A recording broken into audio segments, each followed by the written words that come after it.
Hey everybody, welcome to another stream. This is our third and final stream this week, talking about Saints Row the Third being ported to the Switch.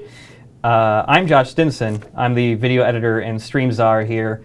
And today on the couch we have... I'm Randy Oberlerchner. I'm a programmer here at Volition. On Saints Row the Third, I was the project systems architect. And I'm Chris Dubois. I'm an artist, and on SR3 I was a QA tester. Cool. And we also have some guests today. Over Skype, we have a whole bunch of people from Fishlabs, the developers who helped port this game to the Switch. Go ahead and introduce yourselves. Okay, yeah, maybe I can start. My name is Johannes. My title is Head of Core Technology, so I kind of took the lead on the programming side for this project. Managing stuff, estimating stuff, and also I did lots of the rendering implementation. Behind me, he can't talk now because he had to go to a wedding, not his own wedding. It's Clemens, our project manager. I think today he's like going to do most of the stuff he also normally does here. Yeah, hi, I'm Josh. I'm the lead tester of the game, mostly. Yeah, I'm Stefan. I'm the QA tester working alongside you. And I'm Nikolai, and I was helping out to board the game. Mostly, the Switch-specific coding stuff. And I'm Bruno. My supposed title is Senior Engine Developer, and I was assisting in most of the development in the board. All right, cool.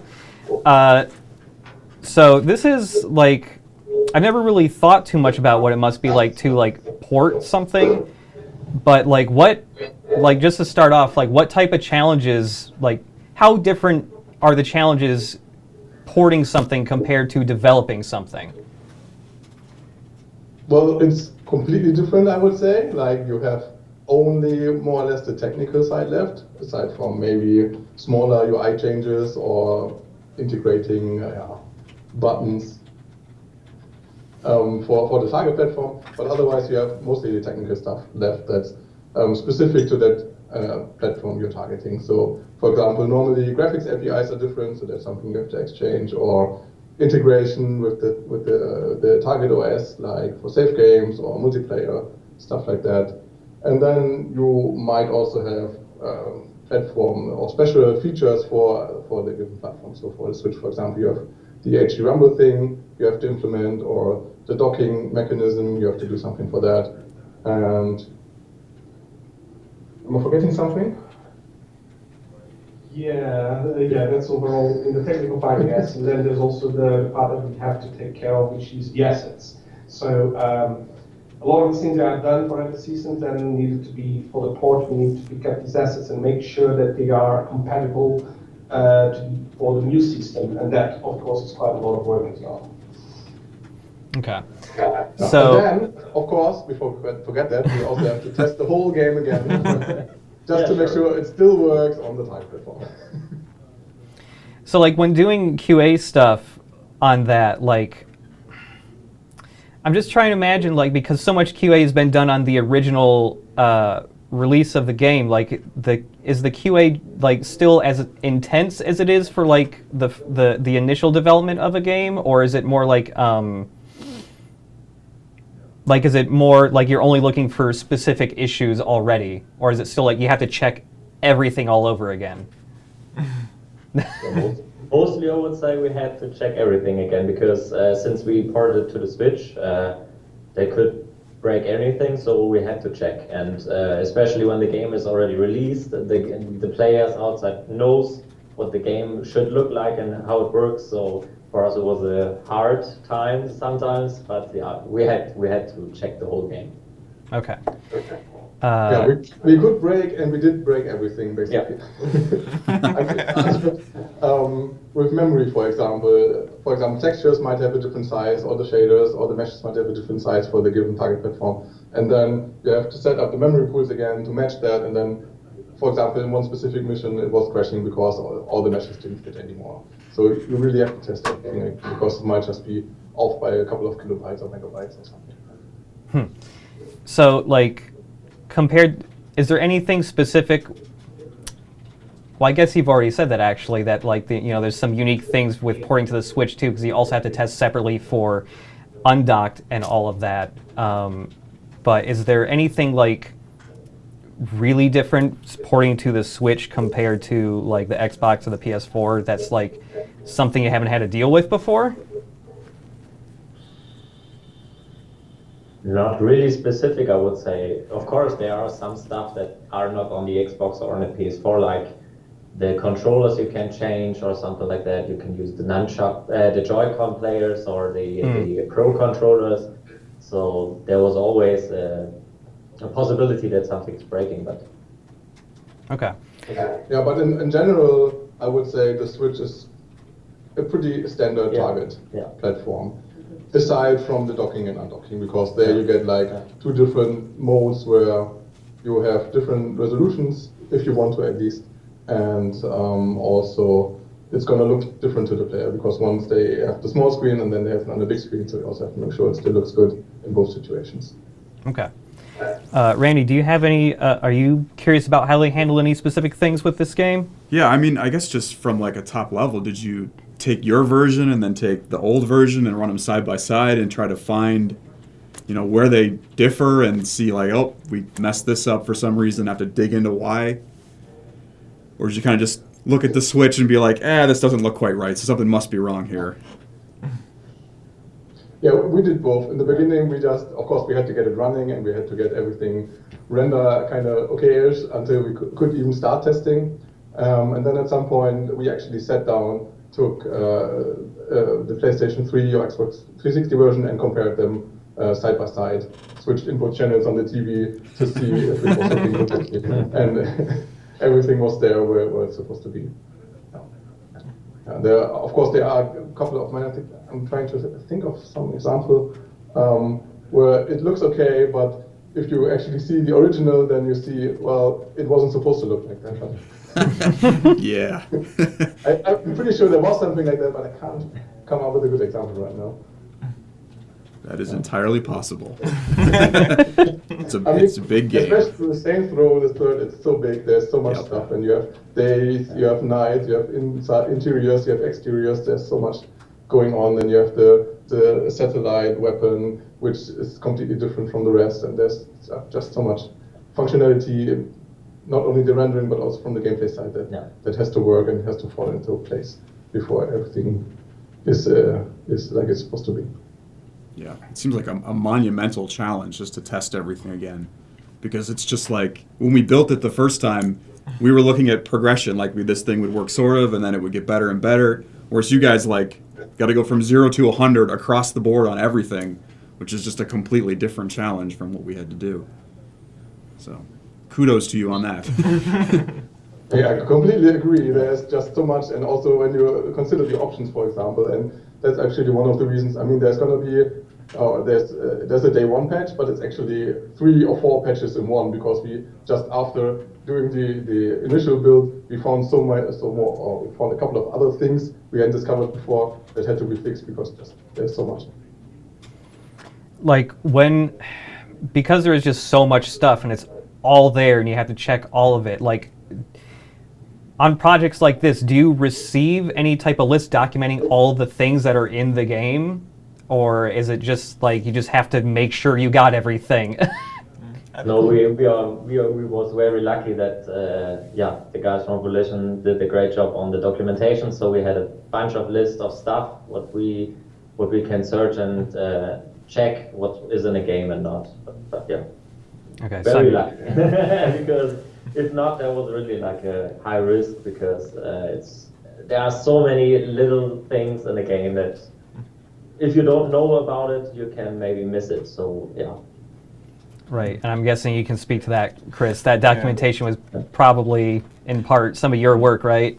Yeah, we early on when you were starting to work on it, you'd got in contact with us so we could share some of the test documents that we had and just journal documents that even we used from the team to be able to help you, because, like you said, there's so much stuff to track. Even when we were doing it, spreadsheets, test plans, everything just to keep track of stuff. Because even if you're testing the game for like months and months on end, you're not going to remember every little detail. And there's so many weapons, so many upgrades, so many player upgrades. You just need to be able to remember all of it.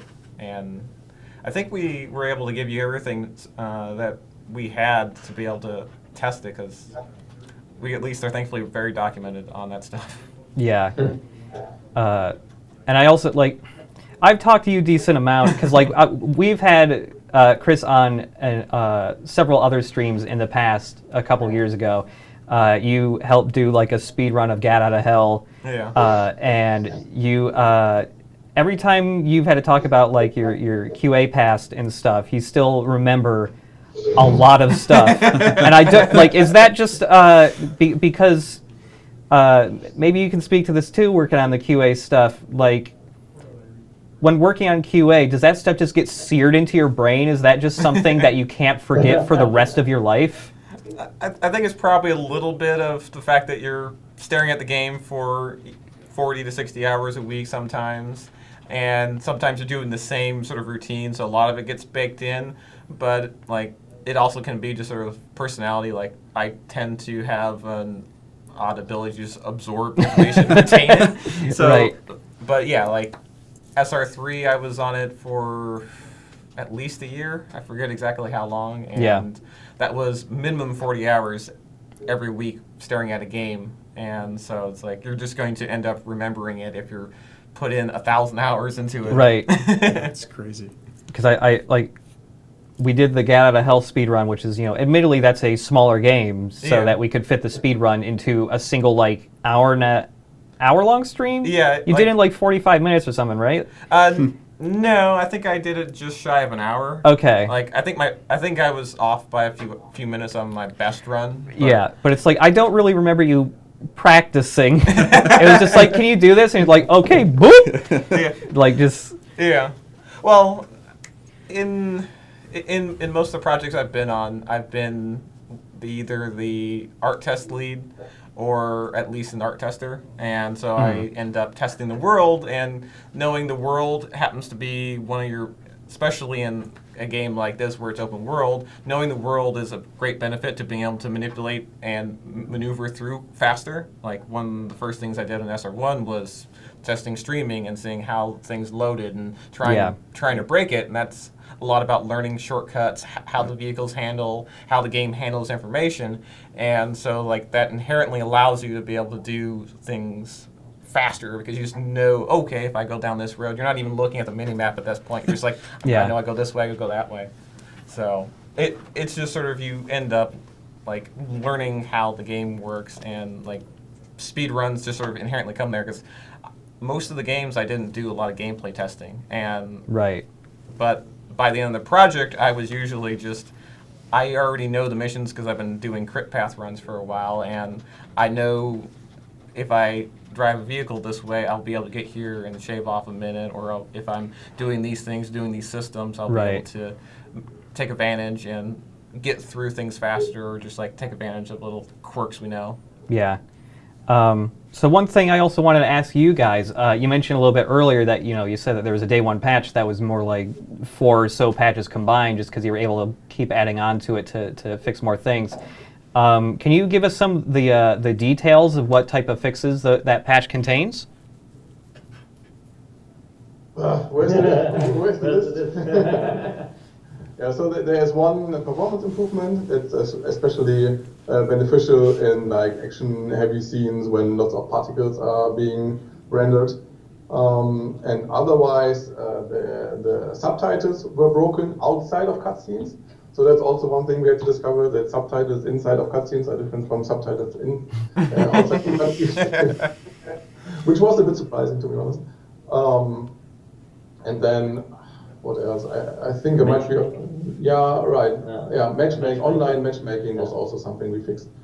And then a bunch of smaller fixes. If you want a conclusive list, I will have to look it up now. Okay, but the major things being performance improvements and fixing those open world subtitles and matchmaking. Exactly. Okay, cool. I wanted to add one thing to the QA side we talked about earlier. One thing to consider with the port is that you already have a big community on the internet or in general, and there are already bug lists out there that are not really done by you guys, by the developers, by fans, for example. So that's also something that we did when we found a bug in the game. First thing we did was actually check if it's an original bug or if it's a bug that we introduced. And then we took that and we kind of decided if it's something we need to fix because we introduced it, or if it's something that has always been in the game and it's just part of the experience, so to speak. Or if it maybe is so bad that it has to be fixed after all. Yeah, I'm sure our mistakes are well documented by the internet. Yeah.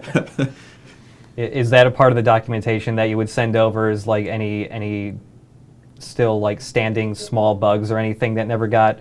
Because I'm sure there's like still some small bugs somewhere in that game, even in the final version. Oh yeah, there's no doubt. I mean, there's a reason that we were still trying to keep up on patches and bug fixing even after the release of the game, because like even with as large of a team as we did have testing the game on SR3, even with external support, you're not going to be able to hit everything. There are a lot of interacting systems, stuff that's like permutations that you just can't possibly imagine. It's like when I got hired, I was told it's like, okay, there's going to be dozens of us testing, and when the game ships, there are going to be hundreds or thousands, millions of people times like what you had. So anything that you find that's like a 1% or a 0.1%, multiply that by 1,000,000, and that's how many more people could find it.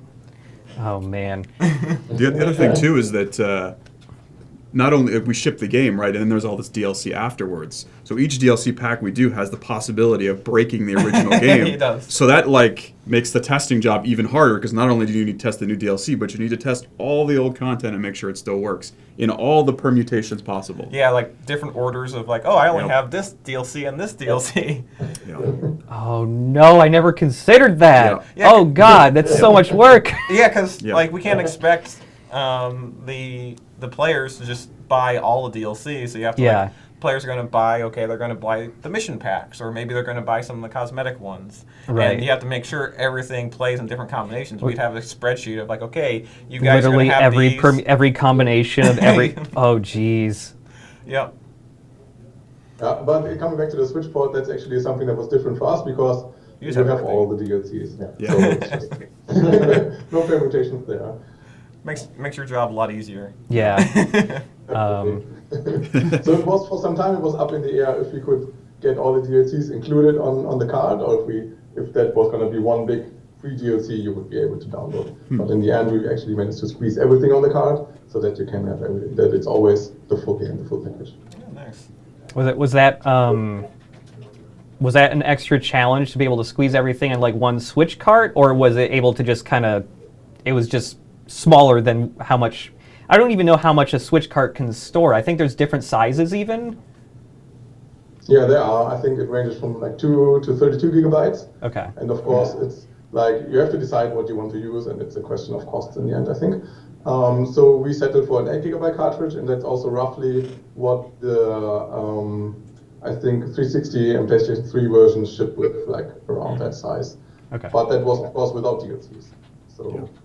We kind of had to find a way to squeeze in the DLCs in that size, and still, even if you have an 8 gigabyte cartridge, you can't really use all of the space. You have to like there is some reserved amount that you have to account for. So what we also we were using the PC assets more or less, or at least the permutation of the PC assets that were kind of bigger than the old console assets, so that in the beginning it didn't really fit.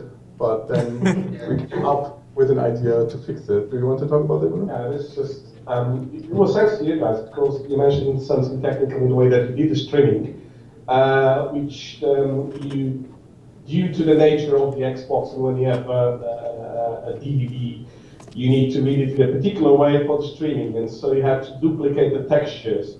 And as such, that was an idea to remove all the textures and put it on the side, so that we could then reduce the size and reduce the duplication of the textures, which then allows, obviously, to put everything in 8 gigabytes. Yep. Apart from the subtitles that come with the DLC, with the patch. Else will go and feed it, so yeah. Yeah, that's actually a funny bug, so to speak, because if we kind of, as we said before, the subtitles outside of cutscenes are broken in the base version, but are fixed with the patch. But if we had actually included them in the base version, it wouldn't have fit. Oh no. Oh, jeez. We forgot about them, or we didn't know that they were supposed to be there. So. Yeah, so they come with the patch. Okay. I guess with that, Chris, could you start getting the Switch going? We'll switch over to that in like another minute or two once we get the game going up. You'll have to hold down the home button in the middle there. You'll feel the like controller vibrate and stuff. But yeah, while we continue to talk about this, we'll here. Let me see here. I'm not hearing it vibrate. Technical difficulties. Yeah. But yeah, we'll get the game up going in a second here, and you'll play through the beginning because we did stream it on Monday earlier this week as well, but we were just playing through some of the open world, and we did the mission, where you parachute into the penthouse and stuff like that. Oh, yes. Mission So yeah, 5. we The haven't power seen moment. the beginning or anything like that. Okay. That's like the signature part, in my opinion, is the beginning. Yeah. It's the most memorable part of the game, probably. Totally. Yeah, the Bank Vault mission was such a fun mission. Mm-hmm. Yeah. But yeah, do you have any more questions for them? I actually might have to our TV's being weird. Aw. It's hard to play a game if you can't see the game on the TV. So Yeah, that's... I Yeah. might be good at memorizing things, but not that good. yeah, can you play Saints Row 3 blindfolded? That'd be a new I challenge. bet he could. I really do. Yeah. I really bet he could. It would be worth having a stream for that. I mean, just to see the maybe hilarity that would ensue. maybe that's a gimmick that we'll do later on or something to see how far we can get in a blind playthrough, literally blind. But yeah, do you have any more questions for them? I can't think of any off the top of my head. I'm just curious to see it play. I mean, Yeah. I don't have a Switch myself, so I mean, Just to it's see how it looks it's compared. certainly wild to see it like played on a Nintendo platform. Yeah. I never really sort of imagined the day that we would, because, like, Yeah, I'm so used to us always doing... yeah, I've never worked on a game on a Nintendo platform. I mean, I've been in the industry for 18 years, and we've never done a Nintendo game that I've worked on. yeah. So I think, didn't we, like, at some point have another studio, like, port one of the Yeah. Summoner games? One of the to Summoners is GameCube? on GameCube. yeah, games but- that we've worked on have been ported to Yeah. Nintendo But I don't platform, even I've know if never we- worked on one. Yeah, I don't even know if we internally tested that, so... And that was well before my time. Yeah. Yeah. I guess while I figure out what's going on with our TV here, everyone there at Fishlabs, obviously you worked on stuff before this. So, what are some of the other games you've worked on? Well, Fishlabs is kind of, we've been on, well, the company has been around for a long time, I think since 2004, and it's actually a company that started working on mobile games for Java feature phones. So that's kind of where we're coming from. And then we took like the smartphone, adopted that, and started doing 3D games. So I think Fishlabs is most known for Galaxy on Fire, or the Galaxy on Fire series. Mm-hmm. Which was on mobile and on smartphone, and the latest version is also on the Switch actually. Oh, okay. So sorry, were you asking about Fishlabs or about us personally? I think both, right? Yeah. I mean, maybe people don't know a lot about Fishlabs, where you guys are located, what stuff you've worked on. True. So yeah, what Fishlabs worked on, you know now, but we are located in Germany, in Hamburg. Which I think most people know. It's like kind of close to the sea. I think Hamburg is known for its harbor. What else about Fishlabs? We since 2013 we are part of the Deep Silver family, like you guys are. Yep.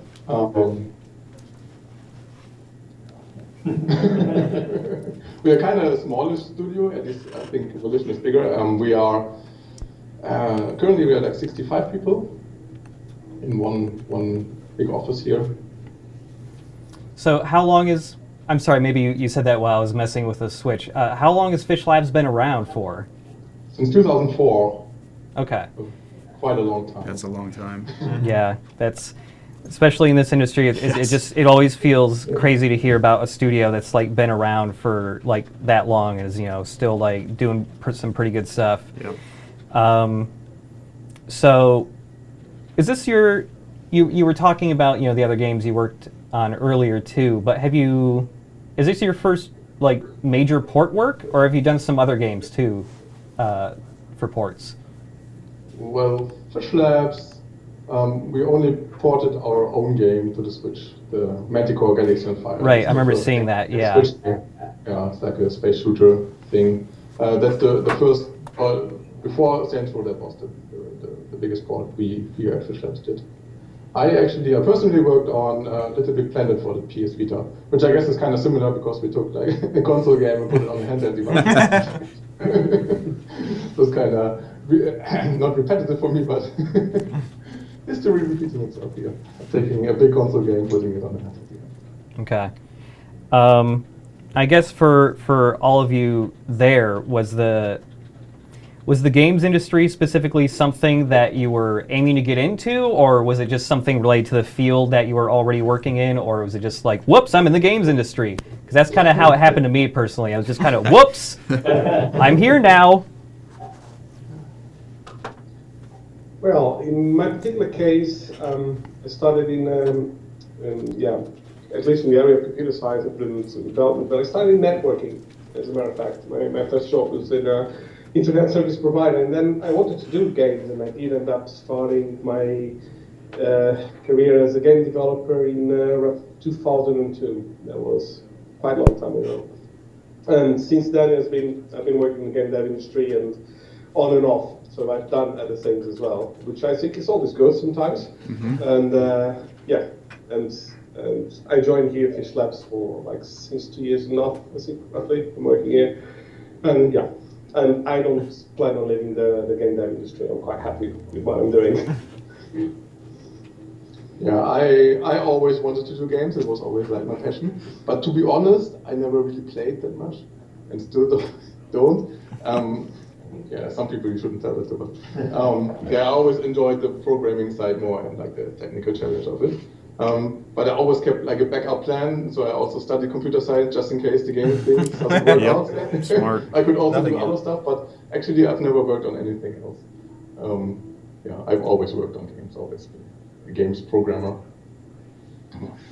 Yeah, I mostly was also always games addicted. So for me, I came in the industry like 9 years ago with an internship. And yeah, it was like for me, I want to know how the industry is working, and yeah, I feel so comfortable in it, and I love it to work on it. So yeah, I grew up in the industry, and I'm very happy to be here. I started out studying game design for a year, and since then I jumped into the QA track and have been enjoying it quite a lot. And here in the company, I've been in for a bit over 2 years. In the whole industry for 4, just. Yeah, as the other guys, I also studied computer science, and in the gaming industry, I'm about 8 or 9 years. I'm not sure, and yeah, it's pretty challenging and a lot of fun.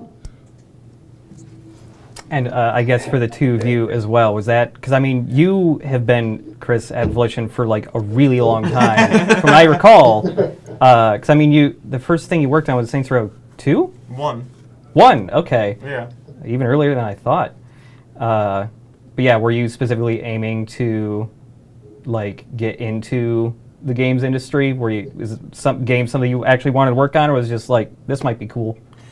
It kind of was a little bit of something I kind of fell into. I had finished college with a art degree, and the expectation and thought with that was that I'd eventually go into like film or TV, because that was everything that the program was geared towards. They had just started while I was there a games program, but I didn't have any success with getting any like actual like returns on my applications and sending out my portfolio, which it's always a pretty tight industry to get into without knowing people. And so I came back here and found out like from my parents at the time that, hey, there's a game studio here, and Yeah. I'd seen, I think, something in the newspaper or something where Volition was looking for QA testers. Like, hey, like, I've played games most of my life, so I was like, I can give that a shot.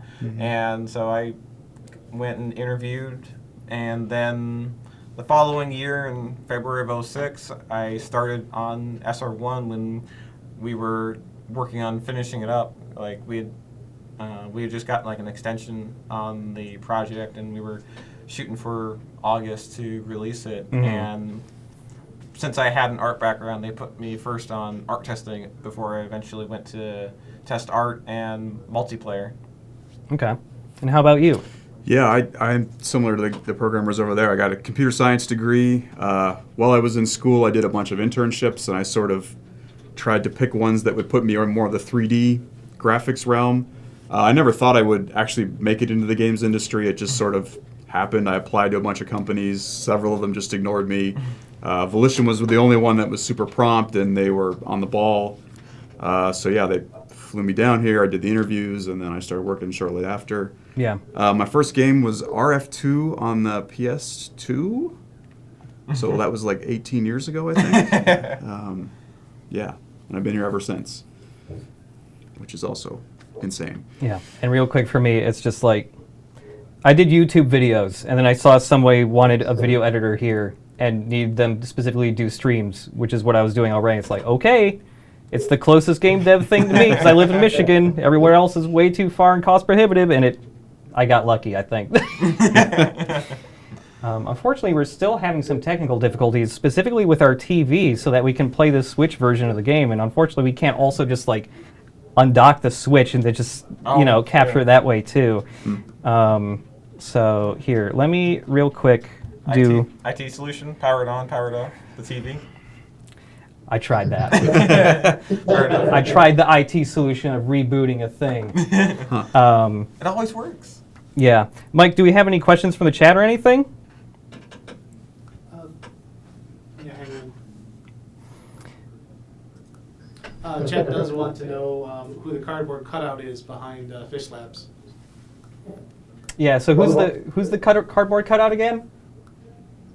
Is it the face or the rest? I mean... You mean that face doesn't go with that body? I mean both, I suppose. It goes really well together, right? Yeah.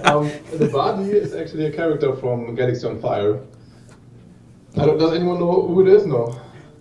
Stefan? I can't remember. So, character from Galaxy on Fire. And the face is Clemens, our product manager. He's also very passionate about games. And who is it? It's our in-game currency seller. Okay. He says mobile. Yeah. On the side while doing project management. Yeah. Does anyone know Clemens CV? No. No. I think he also enjoys doing games. And project management. Okay. So I guess, well, I see what else I can do with this Switch here. You worked on SR3. I did. Can you tell, like what some of the specific things you worked on were? Like what some of the challenges were there? Sure. So Saints Row 2 and 3, I was the system architect, which is basically like the director who's responsible for making sure that the programming stuff all works and there's no technical risk. And so it's stuff like memory management and making sure streaming works, optimization, stuff like that, just overseeing all that stuff. Right. So a lot of the stuff on Saints Row 3, sort of coming off of 2, we kind of knew areas of improvement, particularly optimization. So we did a lot of stuff where we said, okay, vehicles are really slow for these particular reasons. Can we like refactor how we make vehicles and how we put them together so that they run faster or take less memory? So we were very successful on Saints Row 3. I think the vehicles ended up being looking better, rendering faster, and using less memory, which is basically an insane holy trinity of impossibility in game development. I think we did pretty similar things on the NPC pedestrian side as well. So that stuff sort of allowed us to sort of push the graphical fidelity up. Because I think if you compare the two games, you can see it's quite a big jump in fidelity. So that's sort of really what I did, a lot of stuff with memory management, constantly making sure that the artists were staying on budget, which is an unending fight because they like to jam more content in there. So it's just making sure we had the tools so they could see to make sure that I'm staying within budget and that I can't submit things that break the build. So a lot of stuff like that. I don't think I worked on anything specific systems that I can recall. I'm sure there were along the way. A lot of it was more like random thing comes up which no programmer owns this in particular. Okay, I'll just go in and figure it out and fix it. By the time we hit Saints Row 3, our code base, and you guys can probably attest to this, is very large. It's actually got pieces of a bunch of different games in there, all sort of fighting to work together. And I'm unfortunately for you guys, probably hard to figure out sometimes which is the piece that's actually doing the thing that's getting on screen. And that's just because we constantly were adding more stuff to it. I mean, the Saints Row games are kind of really all about that. Is just more and more stuff, as much stuff as we can get in there. So that's kind of how it went. Yeah. So does that mean you were responsible for the memory budget? Yeah, so all the budgets and trying to make sure that everybody had enough memory to get their stuff done. And there's probably still like a secret programmer memory stash in there somewhere. And that was how we did that. Basically, we made sure whenever some programmer found memory by optimizing their system or whatever, we would stuff it in that stash. Just so that if something blew up and there was no easy fix for it, we could take some memory from that stash, put it there, and that would help us ship the game. So I'm not sure where the stash actually ended up when we shipped. It's probably pretty small. Yeah, I think like 700 kilobytes or something. Yeah, I think we had it at several megs at points where we found significant savings. But yeah, that's the basic thing that allows us to ship the game, was that extra little secret stash. So how do you decide how much or how much memory each system gets? I think primarily it was historical. So we sort of started with the budgets from Saints Row 2, and then we kind of looked at, as they're building things, are they staying within that budget, or are they they want to push the fidelity more, so we need to find more memory to put it there, and then it's this balancing trade-off game. Like I said earlier, since we were able to optimize like vehicles and stuff, we're actually able to shrink those budgets and kind of redistribute that memory. And then we did a lot of crazy things like in the cinematics where we take a bunch of ambient memory and we consolidate it all together in one big blob so we can do this like full cinematic. So we just don't have enough memory set aside. So we play a lot of these shell game type of things in order to make it all work. Which is the fun of game development. It's just a big shell game. Yeah, I remember someone telling me on, I think, SR2 that if you were to compare vehicles to the building environments, like one vehicle would cost like 10 buildings. Yeah, that could be true. The big expense is all those customizable parts on it. On Saints Row 2, I think every ambient vehicle had all the parts that the player could put on their vehicle. So you're basically paying that very heavy budget for every vehicle. So what we did for Saints Row 3 is I think we split them in two. The artist creates the full thing with all of the bells and whistles on it, and then we do a process where we say, okay, some of these are going to be player only and some of them are ambient only. So we actually split it into two, and so then the ambient one ends up being smaller and faster, and then the player version is bigger. So then we do a thing in game where when I'm going along and I steal a car, we sort of swap it out. I think once you take it maybe to the garage and customize it, we swap it to the full version. And at that point, the player can do whatever they want with it, and then it's like promoted to a full car. And because we only know there are like one or two of those full cars in memory at once, I think we set aside specific slots for those. I think that's how we ended up doing it. Okay. It's Yeah. just more shell games, right? And then anything we can do.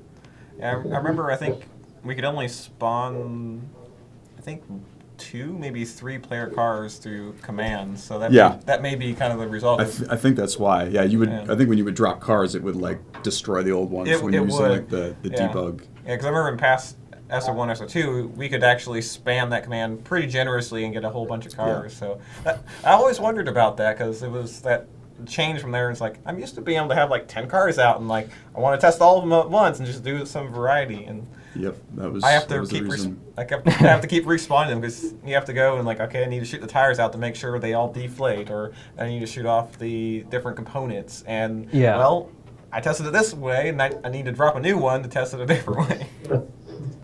Something I was just thinking about is, we've personally done some streams where we've shown older builds of the game, and we're using dev commands from the console and stuff just to see like, oh, how many cars can we spawn before the game just kills itself. But like when you're working on dev versions of the port on your Switch dev kits or whatever, do you still have access to all the console stuff, or is it still functioning like it's a retail game at that point, considering like it's already done? No, it's of course still all in the code, and we also enabled it, so we could also use it. Because it's kind of instrumental to testing the game, at least, yeah. So. Does the Switch have USB ports, or you just plug a USB keyboard in there? Yeah, you can do that. Okay. Yeah, that makes it super easy. Mm-hmm. Yeah, I imagine we probably sent you guys over a list of debug commands to be able to work with testing. Yeah. Yeah, we had a lot of fun with some debug stuff. Yes, you can break the game pretty badly if you want to. Yeah. Oh yeah. Yeah. Did you? Sometimes. That's kind of his job. Another thing, I guess, is because the Switch has the undocked handheld mode. How do you? I'm guessing the dev kit switches are a little different for handheld mode, because you have to probably still be able to output video from how it's performing in handheld mode or something like that. Do you have a bunch of things plugged into some weird really giant chunky Switch version, or is it still the same normal Switch? Well, not sure how much of that is actually NDA. Oh, right, of course. But it's is it pretty different at normal least? Switch. There's no much. I mean, there are test kits and dev kits, and the test kits are pretty much like the retail version, and the dev kits are a little different, but not too much. Okay. Yeah, because I was just trying to imagine because I have some really old dev kits in my office, like a Sega Saturn. Whoa. And that thing has a cartridge slot, and it's chunk plugged in there, a huge band of cables that's a mile long, and it goes to this giant black monolith that weighs 50 pounds. And that was the test, a normal test kit for a Saturn. Yeah, that makes sense. So I was just curious, if the Switch was still some giant behemoth or not. But it's 2019. It's not going to be huge. Yeah, I think the PS2 one was pretty large, wasn't it? Yeah, those were very, very large and very warm too. Yeah. Yeah, even the original PS3 dev kits were we always joked that they looked like server trays. Yeah, yeah. They were impressive. Yeah, they were big. I remember one of them blew up on me. Oh really? And it made this pop and bad smell and. Oh no. Yeah. Did you have to extinguish it before it set the fire alarms off? It didn't go on fire. It just smelled real bad? It just smelled like something must have burned out in the back of it. Oh, or whatever. man. This was several years ago. I can't remember which one it was. If it was the 3 or the 2. But yeah. Oh, jeez. Hardware fatality. Yeah, that's sort of life and development. Yeah. Yeah, I mean, we run these kits all the time, right? I mean, sometimes they're on all day and all night, and yeah, and we're stressing them them to the limit. Yeah, we're stressing them to the limit, especially we found early on the 360 when we're doing SR1, streaming just really stressed out the Xbox really badly. Yeah. Yeah. I guess you have any other things you're curious about how they handled or anything before we start wrapping the stream up? Can't think of anything. I wanted to. Yeah, I have one more thing. Oh yeah, sure. Circle back to the memory, because in comparison to the old consoles, the Switch had actually quite a lot. So whenever we ran out of memory in one of the memory pools, we just kept adding hundreds of megabytes. Nice. That was really convenient and very easy at least that was the easy part of the port. Sure. Yeah, I guess if you guys based it off the PC assets, our mempool sizes on the PC were probably pretty loose. Because we didn't, Yeah. I mean, it's not a fixed memory budget like it is on a console, so we just picked some number, and as long as everything fit there, we were kind of okay with it. On the console, it's more challenging for sure, because you got that tighter budget. But yeah, if you guys use PC assets, then you're using those budgets, so. Yeah, that is right. When working on this port, was there like, again, I don't know nearly as much as either you two know or any of you know, but I'm imagining that like when, you know, trying to make some improvements in one spot, do you have to like kind of juggle and sacrifice other things? Like, is there a priority of things where it's like, well, to make this as good as we want, we kind of have to sacrifice, you know, for Y?